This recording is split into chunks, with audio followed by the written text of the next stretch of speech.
എല്ലാവർക്കും നമസ്കാരം. സെറ്റ് മലയാളം പരീക്ഷയോട് ബന്ധപ്പെട്ട് ചോദിക്കാൻ സാധ്യതയുള്ള ചില ചോദ്യങ്ങളും മുൻകാല സെറ്റ് പരീക്ഷയിൽ ചോദിച്ചിട്ടുള്ള ചോദ്യങ്ങളിൽ നിന്ന് തിരഞ്ഞെടുത്തിട്ടുള്ളതുമായ ചില ചോദ്യങ്ങളാണ് നിങ്ങളെ പരിചയപ്പെടുത്തുന്നത്. സിലബസിനോട് ബന്ധപ്പെട്ട വിവിധ മേഖലകളിൽ നിന്ന് പ്രാതിനിധ്യാത്മകമായിട്ട് തിരഞ്ഞെടുത്തിട്ടുള്ള ചോദ്യങ്ങളാണ് ഇവിടെ നിങ്ങളെ പരിചയപ്പെടുത്തുന്നത്. ശ്രദ്ധിക്കുക, ഇത് കവിതയോട് ബന്ധപ്പെട്ട ഒരു ചോദ്യമാണ്. ചോദ്യം ഇതാണ്: മലയാളത്തിലെ സ്വന്തം കാവ്യരൂപം ഇവയിലേതാണ്? ചോദ്യം ശ്രദ്ധിക്കണം. മലയാളത്തിൽ പല കാവ്യരൂപങ്ങളുമുണ്ട്. അവയിൽ ഏറിയ പങ്കും അന്യസാഹിത്യങ്ങളിൽ നിന്ന്, അന്യസാഹിത്യത്തിലെ കാവ്യരൂപങ്ങളിൽ നിന്ന് നമ്മൾ സ്വീകരിച്ചിട്ടുള്ളവയാണ്. ഇപ്പോൾ സംസ്കൃതത്തിൽ നിന്ന് സ്വീകരിച്ചിട്ടുള്ളതാണ് മഹാകാവ്യങ്ങൾ, സന്ദേശകാവ്യങ്ങൾ, മുക്തകങ്ങൾ, ചമ്പുകാവ്യങ്ങൾ. ഇതൊക്കെ സംസ്കൃതത്തിൽ നിന്ന് സ്വീകരിച്ചിട്ടുള്ളവയാണ്. പാശ്ചാത്യ സാഹിത്യത്തിൽ നിന്നും അതുപോലെ നമ്മൾ പല പ്രസ്ഥാനങ്ങളെയും സാഹിത്യരൂപങ്ങളെയും കാവ്യരൂപങ്ങളെയും നമ്മൾ സ്വീകരിച്ചിട്ടുണ്ട്. ഇവിടെ ചോദ്യം ഇതാണ്: അന്യഭാഷകളിലെ കവിതകളിൽ നിന്ന് സ്വീകരിച്ചിട്ടില്ലാത്ത, എന്നുവെച്ചാൽ കടം കൊണ്ടിട്ടില്ലാത്ത, അങ്ങനെയുള്ളതല്ലാത്ത, മലയാളത്തിൻ്റെ സ്വന്തം എന്ന് പറയാൻ പറ്റുന്ന കാവ്യരൂപമേതേ? യെസ്, ഇത്രയുമായപ്പോൾ കാര്യങ്ങൾ വ്യക്തമായിട്ടുണ്ടാവുമെന്ന് കരുതുന്നു. ഇനി നമുക്ക് ഇവിടെ തന്നിരിക്കുന്ന ഈ ചോയ്സുകൾ പരിഗണിക്കുക എന്നുള്ളതേ ഉള്ളൂ. സന്ദേശകാവ്യം സംസ്കൃതത്തിൽ നിന്നുള്ളതാണ്. വഞ്ചിപ്പാട്ട്, മലയാള കവിതയിലെ വഞ്ചിപ്പാട്ട് വിഭാഗം നമ്മുടെ തനതാണ്. മലയാളത്തിൻ്റെ തനത് കാവ്യരൂപമാണ് വഞ്ചിപ്പാട്ട്. ഗീതകം കേട്ടോ, യൂറോപ്യൻ സാഹിത്യത്തിൽ നിന്ന് കടന്നു വന്നിട്ടുള്ളതാണ്. മുക്തകം, മുക്തകം ശ്ലോക ഏക ചമത്കാര ക്ഷമസതാം എന്ന് ദണ്ഡി എന്ന ആചാര്യൻ മുക്തകത്തെ നിർവചിച്ചിട്ടുണ്ട്. അപ്പം അത് സംസ്കൃത കാവ്യരൂപമാണ് എന്ന് നമ്മൾ മനസ്സിലാക്കുന്നു. മുക്തകം, സന്ദേശകാവ്യവും മുക്തകവും സംസ്കൃതത്തിൽ നിന്നെങ്കിൽ ഗീതകം പാശ്ചാത്യ സാഹിത്യ രൂപങ്ങളിൽ നിന്ന് കടം കൊണ്ടിട്ടുള്ളതാണ്. So the correct answer is, okay, മലയാളത്തിലെ സ്വന്തം കാവ്യരൂപം വഞ്ചിപ്പാട്ട്. കൃത്യമായ answer, correct answer is B എന്ന് മനസ്സിലാക്കുക. Okay, next question. കുമാരനാശാന്റെ ദുരവസ്ഥ എന്ന കൃതിയുടെ പശ്ചാത്തലമേത് എന്നുള്ളതാണ് ചോദ്യം. ആശാന്റെ പല കാവ്യങ്ങളുടെയും പശ്ചാത്തലം കേരളത്തിന് പുറത്താണ്. ഇത് നമുക്കറിയാം. ലീല രാജസ്ഥാനിലെ ഒരു വർത്തക പ്രമാണിയുടെ മകളാണെന്ന് നമ്മൾ മനസ്സിലാക്കുന്നത്. നളിനിയുടെയും പശ്ചാത്തലം ഇവിടെ അല്ല. ഹിമവൽ താഴ്വരയിൽ വെച്ചാണ് ദിവാകര യോഗിയെ നളിനി കണ്ടുമുട്ടുന്നത്. അപ്പോൾ പശ്ചാത്തലം ഇവിടെ അല്ല. കരുണയുടെ പശ്ചാത്തലം എവിടെയാ? കരുണയുടെ പശ്ചാത്തലം ഉത്തര മധുരാപുരിയാണ്. ചണ്ടാല വിഷികയുടേതോ പണ്ട് ഉത്തര ഹിന്ദുസ്ഥാനിൽ വൻ പുകഴ് കൊണ്ട ശ്രാവസ്തിക്കടുത്തോരൂരിൽ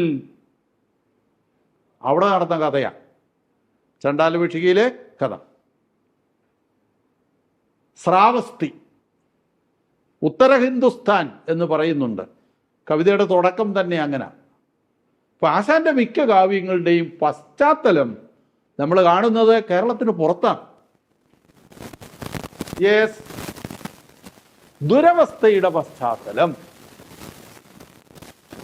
ഉത്തര മലബാറിൽ നടന്ന മാപ്പിള ലഹള എന്നൊക്കെ അറിയപ്പെടുന്ന ഹിന്ദു മുസ്ലിം ആ കലാപമാണ്. പ്രത്യേകിച്ചും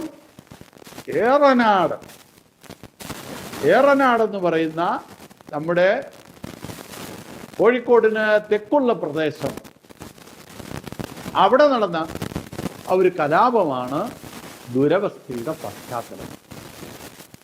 ചോദ്യവും ശ്രദ്ധിക്കുക, പിന്നീട് ഉത്തരങ്ങളുടെ ചോയ്സുകൾ നമുക്കൊന്ന് പരിഗണിക്കാം. ചോദ്യം ഇതാണ്: കുമാരനാശാന്റെ ദുരവസ്ഥ എന്ന കൃതിയുടെ പശ്ചാത്തലമേത് എന്നുള്ളതാണ്. നോക്കി, ശ്രാവസ്തി. ശ്രാവസ്തി ഏത് കാവ്യത്തിൻ്റെതാണ്? ചണ്ഡാലഭിഷിക. ശ്രാവസ്തിക്കടുത്തൊരു ഊരിൽ, ഹിമാലയം അല്ലേ? ഹിമാലയം, നളിനി. ഏറനാട്, കേരള പശ്ചാത്തലമാണ്. കേരളമാണ് പശ്ചാത്തലം. ഏറനാട്. ഉത്തരമധുരാപുരി, ഉത്തരോപാന്തത്തിലുള്ള വാസ്തവദത്തയുടെ നാടാണത്. ഉത്തരമധുരാപുരിയിലെ വേശ്യാങ്കന. കരുണയാണ് ആ കാവ്യം, കരുണകാവ്യമാണ്. So the correct answer is C, Eranad. കേട്ടോ, ദുരവസ്ഥയുടെ പശ്ചാത്തലം കേരളമാണ്, അവിടുത്തെ പശ്ചാത്തല ഭൂമിക എന്ന് നമ്മൾ മനസ്സിലാക്കുന്നു. Okay, next question. പ്രാചീന മണിപ്രവാള കൃതികളിൽ കടുത്തുരുത്തി എന്ന സ്ഥലം കടന്നു വരുന്ന കാവ്യമേത്? കടുത്തുരുത്തി കടന്നു വരുന്ന പ്രാചീന മണിപ്രവാള കൃതി ഏതെന്നുള്ളതാണ്. യെസ്, ഇത് മണിപ്രവാളത്തോട് ബന്ധപ്പെട്ട, മണിപ്രവാള സാഹിത്യത്തോട് ബന്ധപ്പെട്ട. ഉണ്ണുനീലി സന്ദേശം, ഉണ്ണിയാടി ചരിതം, ഉണ്ണിയച്ചി ചരിതം, ഉണ്ണിച്ചിരുദേവി ചരിതം. ഇതെല്ലാം അച്ചി ചരിതങ്ങളോട് ബന്ധപ്പെട്ട. ഇതിൽ കടുത്തുരുത്തി കടന്നു വരുന്നത് ഉണ്ണുനീലി സന്ദേശത്തോട് ബന്ധപ്പെട്ടാണ്. ഉണ്ണുനീലി സന്ദേശത്തിന് കേരള ചരിത്രത്തോട് ബന്ധപ്പെട്ട്, ദേശചരിത്രത്തോട് ബന്ധപ്പെട്ട്, ജനജീവിതത്തോടും സംസ്കാരത്തോടും ബന്ധപ്പെട്ട് 14-ാം നൂറ്റാണ്ടിലെ ജനജീവിതത്തോട് ബന്ധപ്പെട്ട ശക്തമായ തെളിവുകൾ കടന്നു വരുന്ന ഒരു രേഖ എന്ന നിലയിൽ ഉണ്ണുനീലി സന്ദേശത്തിന് നമ്മുടെ ദേശചരിത്രത്തിൽ നിർണായകമായ ഒരു സ്ഥാനമുണ്ട് എന്ന് നമ്മൾ മനസ്സിലാക്കുന്നുണ്ട്. കടുത്തുരുത്തിയാണ് ഉണ്ണുനീലി സന്ദേശത്തിലെ നായികയുടെ സ്വദേശം എന്നുള്ളതാണ്. ഉണ്ണുനീലി സന്ദേശത്തിൽ കടുത്തുരുത്തി മറ്റൊരു പേരിൽ അറിയപ്പെടുന്നുണ്ട്. ആ ചോദ്യം, അങ്ങനെ ഒരു ചോദ്യം, ഉണ്ണുനീലി സന്ദേശത്തിൽ കടുത്തുരുത്തി അറിയപ്പെടുന്നത് ഏത് പേരിൽ? വടമതിര എന്ന പേരിലാണ് കടുത്തുരുത്തി അറിയപ്പെടുന്നത് എന്ന് നമുക്ക് അവിടെ നിന്ന് മനസ്സിലാക്കാൻ സാധിക്കും. അപ്പോൾ ഈ ചോദ്യത്തിൻ്റെ കൃത്യമായ ഉത്തരം ഉണ്ണുനീലി സന്ദേശം. അടുത്ത ചോദ്യം, ശരിയായി പ്രയോഗിച്ചിരിക്കുന്ന പദമേത് എന്നുള്ളതാണ്. 4 പദങ്ങൾ. ഇതിൽ 3 പ്രയോഗങ്ങൾ തെറ്റാണ്. ഒരു പ്രയോഗം മാത്രമേ ശരിയായിട്ടുള്ളൂ. ആ ശരിയായ പ്രയോഗം ഏത് എന്നാണ് ചോദ്യം. രക്ഷാകർത്താവ്, പാലായനം, സാമ്രാട്ട്, വാൽമീകം. ഇതിൽ കൃത്യമായ ഉത്തരം എ, രക്ഷാകർത്താവ് എന്നുള്ളതാണ്. പലരും ഈ പദം പ്രയോഗിക്കുന്നത് രക്ഷകർത്താവ് എന്നാണ്. രക്ഷാകർത്താവ് എന്നുള്ള പ്രയോഗമാണ് ശരിയായ രൂപം. അപ്പോൾ പാലായനമോ? പലരും പാലായനമെന്ന് പ്രയോഗിക്കാറുണ്ട്. പക്ഷേ കൃത്യമായ പദം പലായനം ചെയ്യുക. പലായനം എന്നുള്ളതാണ്, പാലായനമല്ല. പലായനം. സാമ്രാട്ടോ? സാമ്രാട്ട്. പലരും പ്രയോഗിച്ച് കേൾക്കാറുണ്ട് അങ്ങനെ, സായിക്ക് ദീർഘത്തോടു കൂടി. സമ്രാട്ടാണ് ശരിയായ രൂപം, സമ്രാട്ട്. ചക്രവർത്തി. വാൽമീകം, ചിതൽപുറ്റ്. വൽമീകമാണ് ശരി. വാ എന്നതിന് ദീർഘം വേണ്ട. അപ്പം ഇവിടെ ഈ 3 പദങ്ങളുടെയും പ്രശ്നം എന്താ? തുടക്കത്തിലെ ശബ്ദത്തിൽ നമ്മൾ കാണുന്ന ദീർഘാക്ഷരം വേണ്ട. പിന്നെ വേണ്ടത് എന്താ? വേണ്ടത് ഹ്രസ്വാക്ഷരം. ആ വേണ്ട, ആ മതി. പലായനം, പലായനം. സാമ്രാട്ട്, സമ്രാട്ട്. വാൽമീകം, വൽമീകം. കണ്ട, ഇപ്പൊ ശരിയായ ഒറ്റ പ്രയോഗമേ ഉള്ളൂ, രക്ഷാകർത്താവ് എന്നുള്ളത്. അപ്പോൾ ഈ ചോദ്യത്തിൻ്റെ ഉത്തരം ശരിയായി പ്രയോഗിച്ചിരിക്കുന്ന പദം ഏത് എന്നിട്ട് രക്ഷാകർത്താവ്. ഓക്കെ, നെക്സ്റ്റ് ക്വസ്റ്റ്യൻ നോക്കി. അടുത്ത ചോദ്യം, താഴെ പറയുന്നവയിൽ യാത്രാ വിവരണ ശാഖയിൽ വരുന്ന പുസ്തകം ഏത്? യാത്രാ വിവരണ ശാഖയോട് ബന്ധപ്പെട്ട ഒരു ചോദ്യമാണ്. യാത്രാ വിവരണ ശാഖയിൽ വരുന്ന പുസ്തകമേത്? കണ്ട, ഇതിലൊരു പര്യടനം വരുന്നുണ്ട്. പര്യടനം എന്ന് പറയുമ്പോൾ ഒരു സഞ്ചാരമല്ലേ? പര്യടനം എന്ന് പറയുമ്പോൾ അതിലൊരു യാത്രാ സ്വഭാവം ഇല്ലേ? പര്യടനം. അതുകൊണ്ട് ഭാരത പര്യടനം, ഇന്ത്യ ഒട്ടാകെയുള്ള ഒരു സഞ്ചാരം. ഇപ്പൊ തെറ്റിദ്ധാരണ ഉണ്ടാകാം, കൃത്യതയോടുകൂടി അത് തിരിച്ചറിയാൻ പറ്റണം.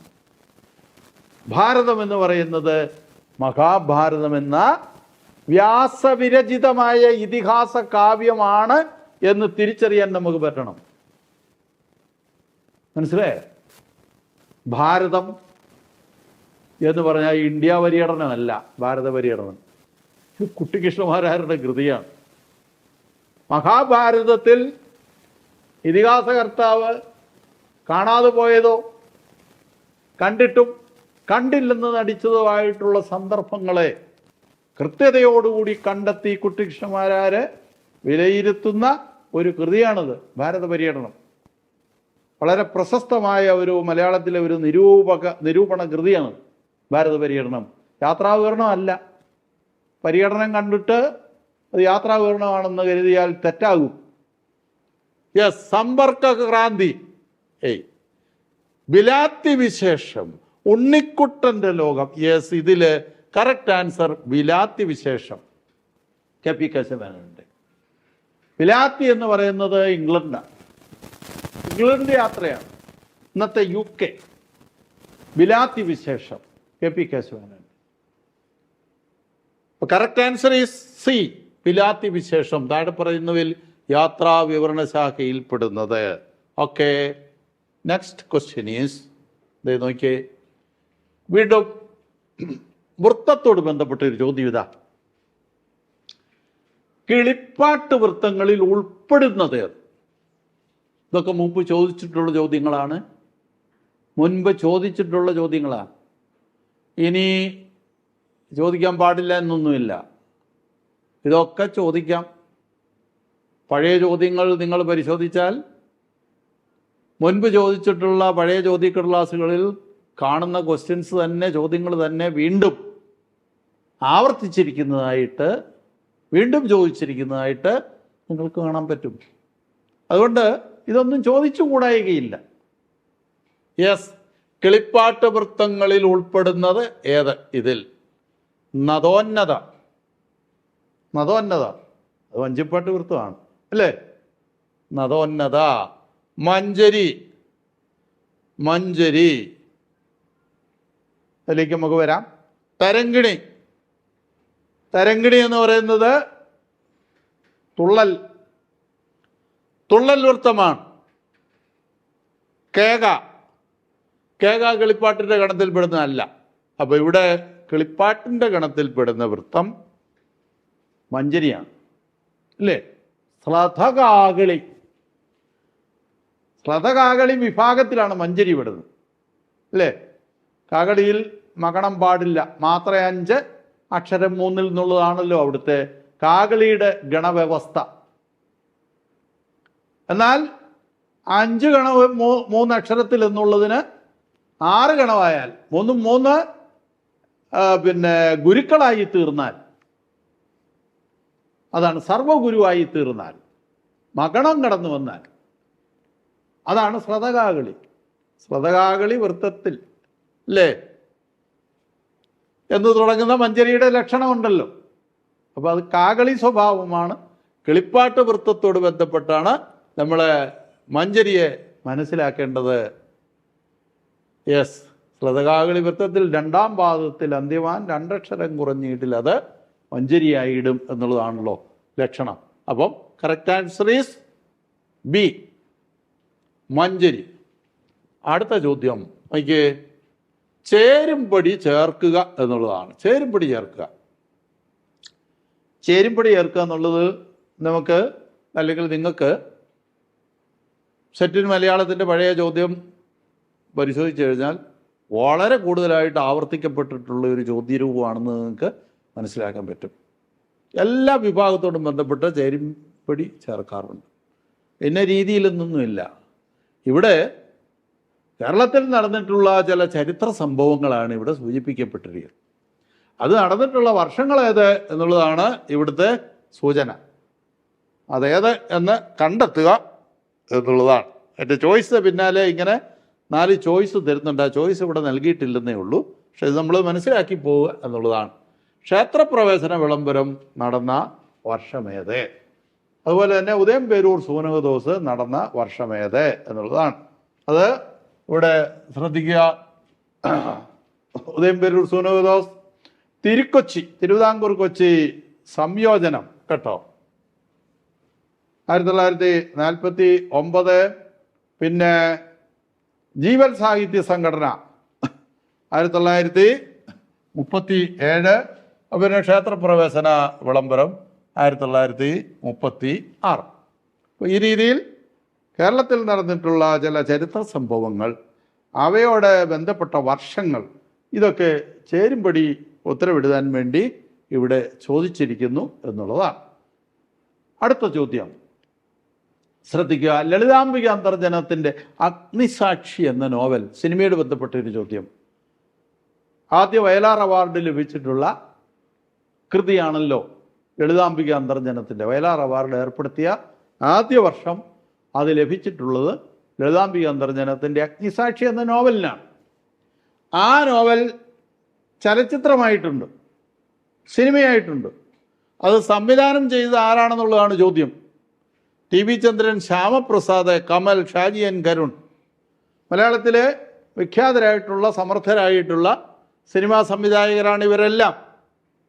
ഇവരിൽ അഗ്നിസാക്ഷി എന്ന നോവൽ സിനിമയായി സംവിധാനം ചെയ്തിട്ടുള്ളത് ശ്യാമപ്രസാദാണ് എന്ന് നമുക്ക് മനസ്സിലാക്കാൻ സാധിക്കും.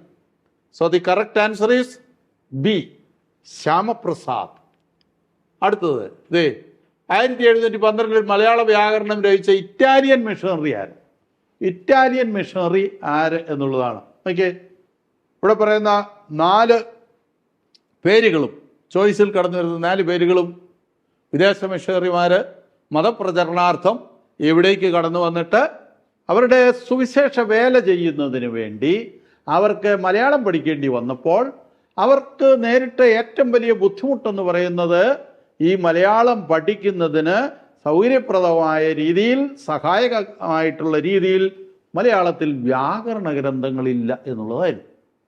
ആ പ്രശ്നം പരിഹരിക്കുന്നതിന് വേണ്ടി അവർ മലയാളം പഠിച്ചിട്ട് മലയാളത്തിൻ്റെ വ്യാകരണം എഴുതി എന്നുള്ളതാണ്.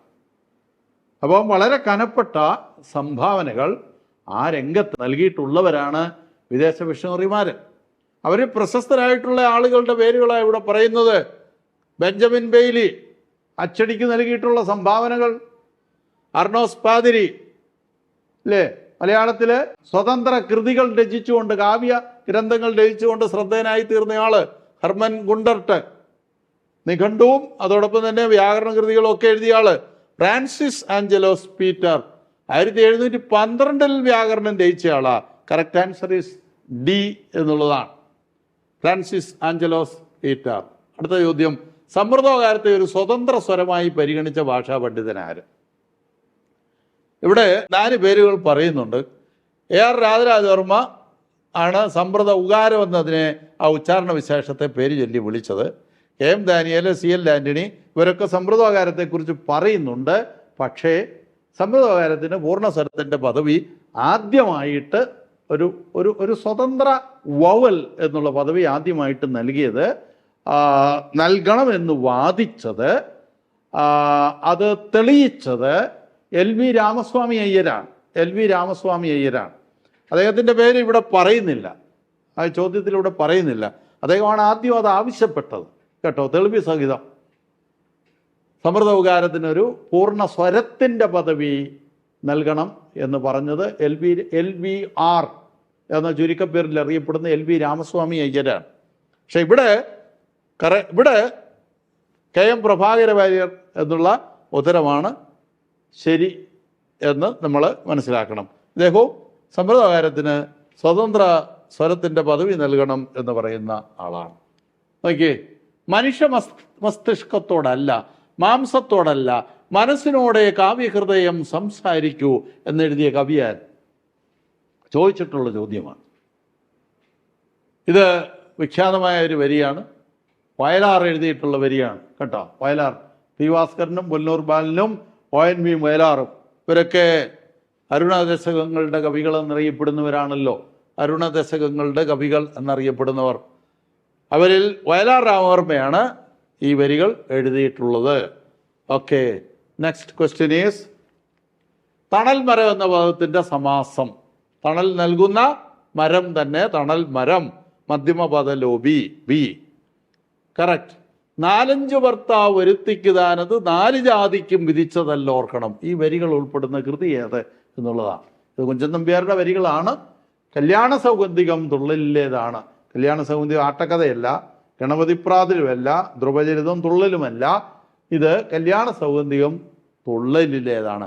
കുഞ്ചൻ നമ്പ്യാരുടെ ആദ്യ തുള്ളൽ കാവ്യം എന്ന് പറയപ്പെടുന്ന കൃതിയിൽ കാണപ്പെടുന്നതാണ്. 4 ഭർത്താവ് വരുത്തിക്കുതാനത് 4 ജാതിക്കും വിധിച്ചതല്ല ഓർക്കണം. ഓക്കെ, ശ്രദ്ധിക്കുക. സെറ്റ് എക്സാമിനേഷൻ ജനുവരി 2025. നമുക്ക് വേണ്ടത് കുറഞ്ഞ സമയം കൊണ്ട് ഏറ്റവും വിദഗ്ധമായിട്ടും ഏറ്റവും സമർത്ഥമായിട്ടും, 2 വാക്കും വളരെ പ്രധാനപ്പെട്ടതാണ്, ഏറ്റവും വിദഗ്ധമായിട്ടും ഏറ്റവും സമർത്ഥമായിട്ടും പരിശീലനം നേടി പരീക്ഷ എഴുതുക എന്നുള്ളതാണ്. ഇനി വേണ്ടത് സ്മാർട്ട് റിവിഷൻ ക്ലാസ്. 30 ദിവസം കൊണ്ടുള്ള ക്രാഷ് കോഴ്സ് ആരംഭിച്ചിരിക്കുന്നു. ഏതൊക്കെ വിഷയങ്ങളിലാണ് കോമ്പറ്റേറ്റീവ് ക്രാക്കർ CC പരിശീലനം നൽകുന്നത്? Physics, chemistry, botany, zoology, maths, English, Hindi, Malayalam, commerce, history, economics എന്നീ വിഷയങ്ങളിൽ CC പരിശീലനം നൽകുന്നു. നിങ്ങൾക്കും ഈ പരിശീലനത്തിൽ പങ്കാളികളാകാം. ഏറ്റവും മികച്ച രീതിയിൽ സെറ്റ് മലയാളം പരീക്ഷ എഴുതാം. ഉന്നതമായ വിജയം നിങ്ങൾക്കും നേടാം. എല്ലാ ആശംസകളും നിങ്ങൾക്ക് നേരുകയാണ്. Thank you.